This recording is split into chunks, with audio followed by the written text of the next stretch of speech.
అందరికీ నమస్కారం.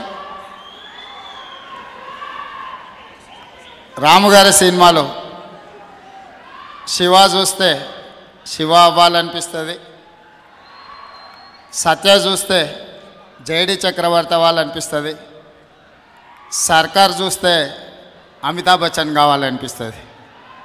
మరి బొంగవిటి చూస్తే ఏమనిపిస్తుందో సినిమా చూసి మనందరం, ఎందుకంటే రాముగారి సినిమాలు అంత ఇన్స్పైర్ చేస్తాయి, చూసేటప్పుడు మన మీద అంత ప్రభావం చూపిస్తుంది. సినిమా చూసేటప్పటికంటే ఆ తర్వాత ఎక్కువ ఆలోచన చేసే విధంగా అనిపిస్తుంది. ఆ క్యారెక్టర్స్ మీద కానీ అక్కడ ఉండే పరిస్థితుల మీద కానీ ఇన్డెప్త్ డీటెయిల్గా దాని మీద వర్కౌట్ చేసి తీస్తారు. కాబట్టి వారి సినిమాలు చూడాలి, ఇంకా తీయాలి. ఇంతకుముందు ఏదో టీవీలో చూస్తుంటేదో రాముగారు తీయాలి అంటున్నాను, తీయనని ఏమన్నా అన్నారా ఏమో నాకు తెలీదు. అట్లా అంటే మాత్రం ఊరుకునేది లేదు. వారి సినిమాలు తీయాల్సిందే, మనం చూడాల్సిందే. యూనిట్ సభ్యులకు, ప్రొడ్యూసర్ కిరణ్ గారికి, రాము గారికి అందరికి కూడా నా శుభాకాంక్షలు.